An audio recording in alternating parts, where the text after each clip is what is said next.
most active time of the year for real estate is on the horizon. However, not every home that is put up for sale gets that sold sign. Brian Brewer, a real estate agent at Berkshire Hathaway Home Services Premier Properties, is here to talk about what the difference is between successful listings and unsuccessful ones. So welcome back to the show. Great to see you. Yeah, thanks for having me. So, I mean, how likely is it your house is going to sell if it gets listed? So roughly what we would say is there's a 70% success rate in our area. About 71% Fargo-Moorhead, 68% in Lakes area.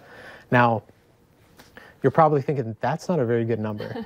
And it's not, but there's a few things that happen that really mess with those stats. So say we have one oddball property. A lot of the properties that don't sell, they don't sell again and again and again. So say we have just one property and it doesn't sell 3 times. Well, now as a group, we basically need to go 7 for 7 on the houses around it just to show a 70% success rate, even though we did sell 7 out of 8 properties.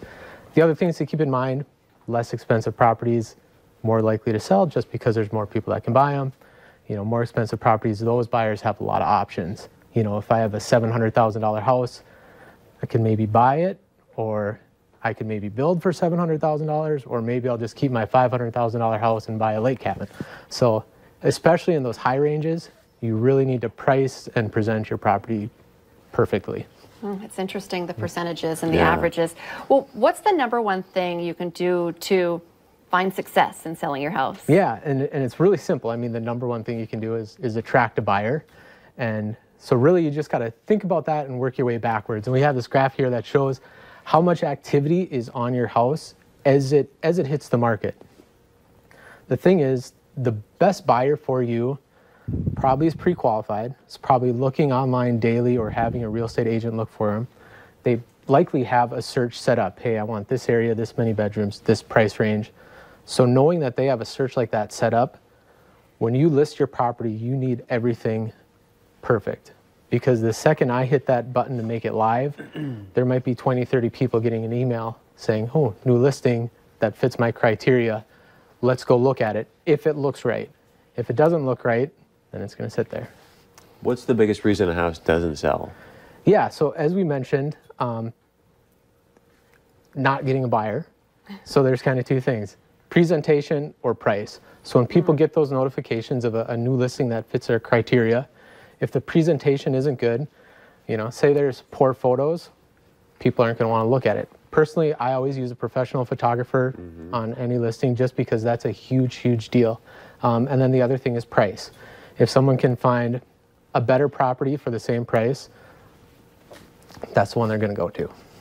So when you're talking about some of those homes that just over and over don't sell, that sounds really scary if you're the one with that house. It is, and it's scary to list them too, because it's tough. Because there's no secrets anymore. If something is listed and it doesn't sell, people know that, no matter what.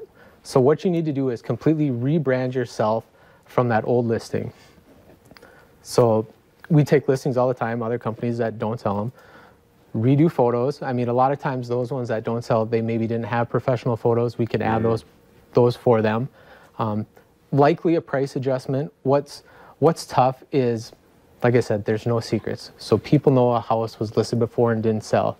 And there's a time frame, it kind of, if you look at that graph, where people go from being excited about a property to, okay, what's wrong with it?